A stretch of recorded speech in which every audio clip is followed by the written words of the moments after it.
Hello, Cinder here, and in this video we are going to be reacting to an SCP story. These are the revived entries for SCP-173. And if you like this content, be sure to hit that like button down below, smash that subscribe button, hit that little bell icon as well to become a part of the, notification squad. Let's get into today's video, shall we? A group of 3 Class D personnel approach the locked containment chamber. One of them is carrying a bucket and mop, but all 3 of them look jumpy and hesitant to move forward. An SCP Foundation guard walking behind them gives one of them a push forward with the barrel of his gun, and they continue stepping towards the cell door. All 3 of them nervously stare at the heavy locked metal door. Behind it, the sound of stone scraping against metal can be heard coming from inside. A second guard standing next to the door asks the 3 if they are ready. They don't answer, and the guard starts to laugh. They never are. The guard loudly announces that special containment procedures are beginning now. You know the rules. 2 maintain eye contact at all times while the other cleans. If you have to blink, do it 1 eye at a time, and announce before you close even 1 eye so everyone knows. The guard turns and starts to enter a code into the keypad next to the door. Each of the D classes take a couple hard, last blinks, taking the last opportunity they have to shut both of their eyes at the same time before they begin. With a loud hiss, the sealed chamber door unseals. "All right, eyes up," the guard commands. The door opens to reveal a small, dimly lit chamber. There are no furnishings, and much of the metal floor and walls are covered in a reddish-brown substance.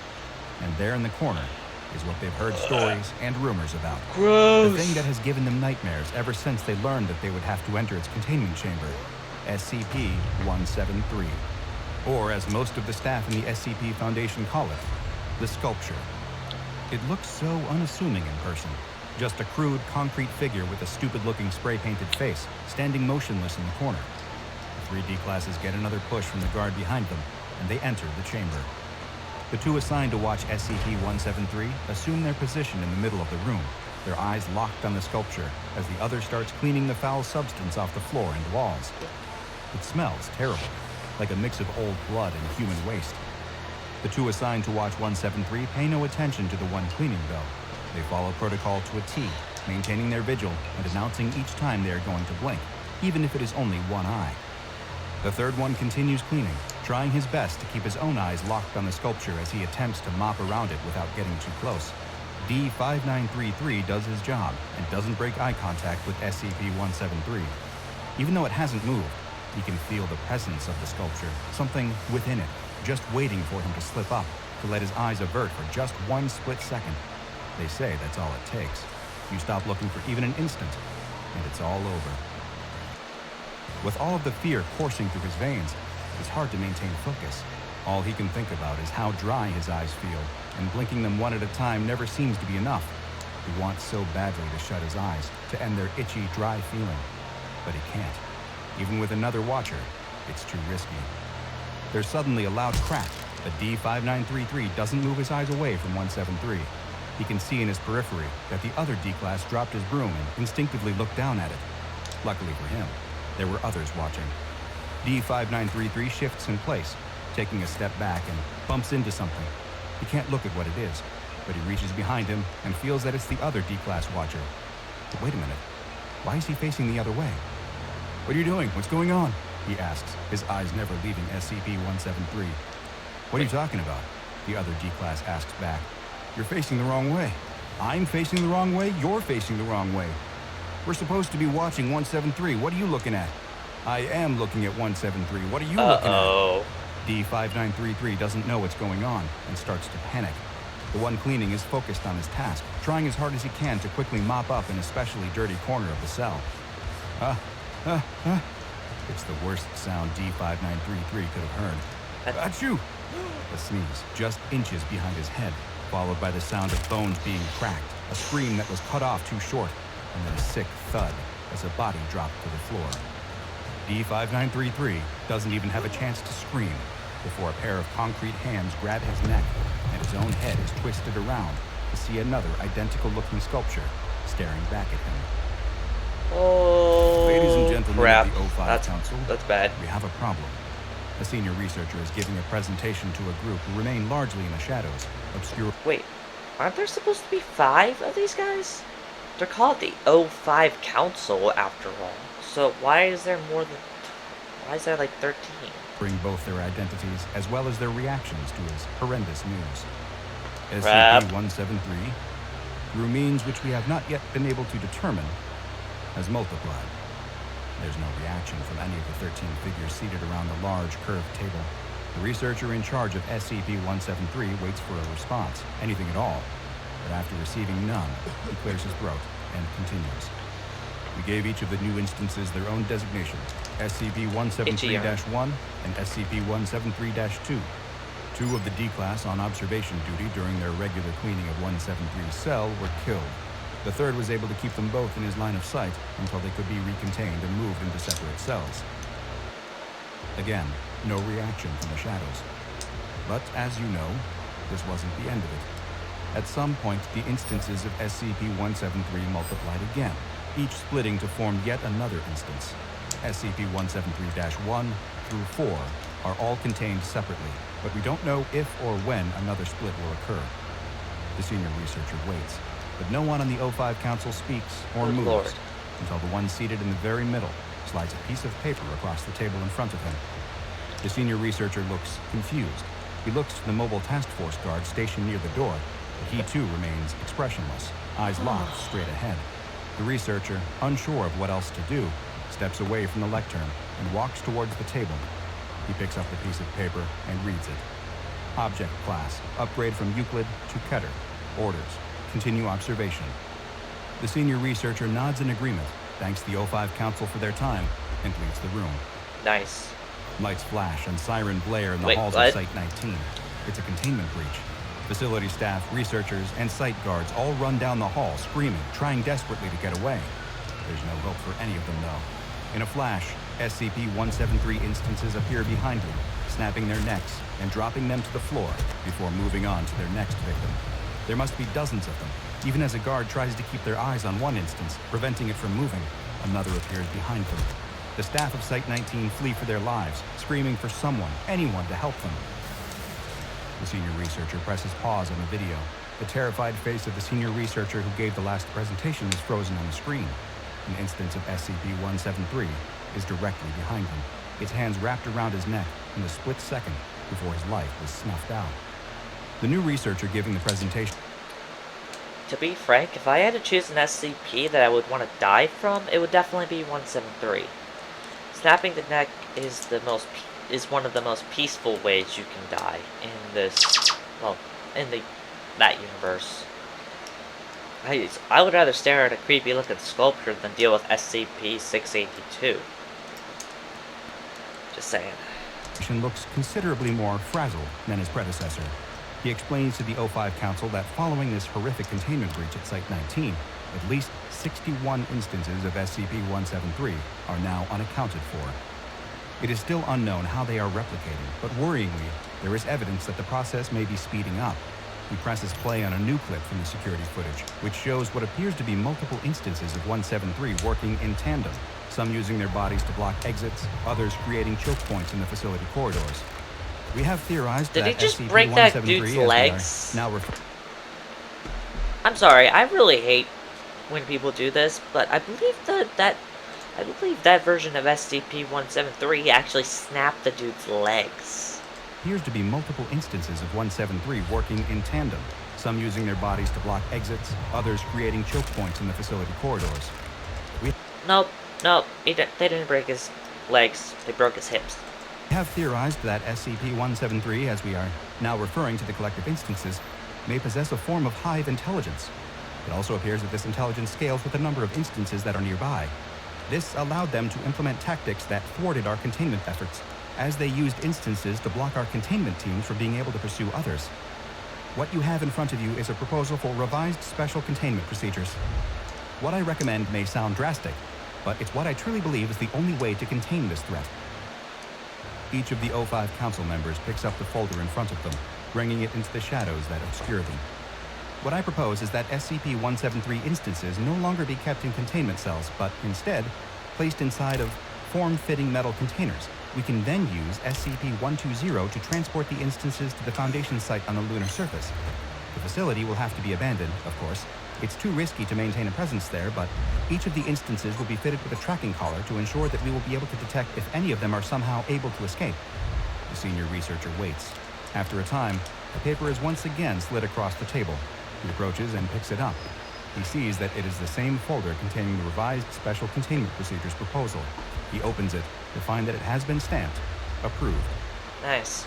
Breaking news flashes across the screen. A worried-looking reporter appears as though she didn't have time to do her hair or makeup before rushing on air to deliver this special report. Wow. She explains that civilian deaths across North America are now estimated to be more than 500,000 people in the last 48 hours, as these still unidentified creatures continue their deadly rampage across the continent. It is unknown how many of them there may be, but the number of sightings has led some to estimate that there may be hundreds, if not thousands, or even tens of thousands of these living, neck-snapping sculptures. Good The reporter Lord. explains that rumors are circulating that the creature can be stopped by maintaining eye contact with it, but that this has yet to be confirmed. There is still no official word from the White House or from any members of Congress, and their current location and status are unknown, following reports that most of Washington, D.C. was overrun by the creatures earlier that day. The reporter suddenly stops speaking, and a terrified look comes over her face. Her eyes lock tell on me. something just off screen. The camera pans Knew over it! to show an instance of I knew it! SCP-173 standing over a dead cameraman. There's a scream, and the camera goes back to the reporter, who now lies dead on her desk, her head twisted 180 degrees, before there's another sound of bones breaking, and the feed goes dead. Wow. A woman in an SCP researcher coat sits at a computer terminal in a secure bunker, a large, jeweled medallion around her neck. Dr. Bright? Personal log of Dr. Bright. From the Okay. little news I've been able to gather, it sounds like SCP-173 has besieged and destroyed 4 Foundation facilities pretty much simultaneously in the last 24 hours. Each instance shows the same strength as the original, and thousands of them working together are capable of ripping open concrete bunkers and compromising foot-thick steel doors. I alone have been killed 37 times in the last week. They can smell me, somehow, regardless of what body I'm in. The majority decision of the remaining O5s is that this is an XK-class end-of-the-world scenario unfolding, and they're gonna deal with the problem, or else the Russians are. They're The evacuating the Russians? space, which means there won't be a single Foundation scientist anywhere in the New World. They say they're gonna try to evacuate the surviving civilians, but I doubt it. There can't be more than a couple hundred people in all of North America anyway. I managed to make it down to a secure bunker, but who knows how long it will be until they're able to get in. I don't think there's any chance I can get out either. I'm running out of food, and I'm not sure which will get me first. Hunger, the sculptures, or what I know the O5s will inevitably do. Dr. Bright closes the computer terminal and sits back in her chair. She looks up at the ceiling of the bunker where the sound of concrete scratching against metal can be heard through the thick walls. A sullen and tired-looking researcher steps out of a room in the makeshift Foundation site that has been established just outside of Amsterdam in the Netherlands. He's holding a piece of paper and closes the door behind him, which has had O5 Council authorized entry only hastily painted on the outside. A small group of Foundation staff are waiting for him. They've gathered to hear what the overseers have decided to do in the face of this world-ending disaster. The researcher looks around at his colleagues' faces, and as they make eye contact, any hope they had is quickly replaced by the bad news they know is coming. He begins to read.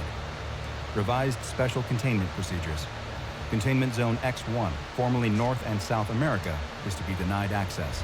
Following saturation nuclear bombing, the number of SCP-173 instances has been reduced. All available Foundation resources are to be redirected to monitoring the ocean to ensure the integrity of Containment Zone X1. Foundation adjuncts from national navies are to perform around-the-clock patrols and sonar sweeps. Detected instances are to be contained and removed to SCP-120 for transport to the lunar containment site. That's it? One of the staff members asks. That's it, the researcher replies. Several of those present begin to cry. There's nothing more they can do. Their homes, their friends, their families, all of them are gone. Killed either by the neck-wrenching sculptures or in the heat of a nuclear blast. Why? Why did they have to do it? One of the other staff, who appears to be a former site guard, asks. That's all we could do, another argues. There's much disagreement in the small crowd. No matter how they feel, though, this was the official order from the O5 Council. Their word is law, especially in a world where all law and order outside of the Foundation has broken down. There really was no other option. All they can do now is hope that the sacrifice of 2 whole continents was enough to keep it contained, that SCP-173 is unable to cross the ocean to Europe, and that they remain safe on this side of the planet. The group grows quiet, mourning the loss of the world they once knew, when the silence is suddenly interrupted by someone running down the hall. It's another researcher, carrying his own piece of paper. He tries to push past the group towards the O5 Council's door, insisting that they let him through, that he has important news that can't wait. "What is it?" demands the group. "We deserve to know." The group wrestles the paper away from the junior researcher, and it is passed through the group to the same man who read the revised special containment procedures. He quickly reads the report. It's just a couple of lines, and his face goes white. "What is it? What does it say?" comes a question from the crowd. A message from the North Atlantic Navy General Command. Verified sighting of SCP-173 in the United Kingdom. Nuclear bombardment authorized and executed. No survivors. SCP-173 has come for them. I hope you enjoyed this special exploration of the SCP Foundation tale Yeah, these things are a lot more powerful than people had given them credit for. Dealing with only one isn't bad enough. I'm just saying. You can only keep this guy contained by staring at the dude. 24/7 practically, whenever you need to clean their containment cell. Its containment cell. And when I say they're difficult, I mean, like, he is one of the most dangerous SCPs. One of the most dangerous. The system isn't their class system, if you will. Is not about how dangerous they are, it's about how difficult they are to contain. They're safe, Euclid, and Keter, as well as another one which I can't pronounce. Euclid is the second, the quote-unquote, the second most dangerous, most difficult. Keter is the most. Anywho, I'm gonna stop rambling. This is all for this video, everybody. I hope you enjoyed. And as stated previously, be sure to hit that like button down below, smash that subscribe button, hit that little bell icon as well to become a part of the notification squad. And that's all for today's video, everybody. This is John signing out. Goodbye.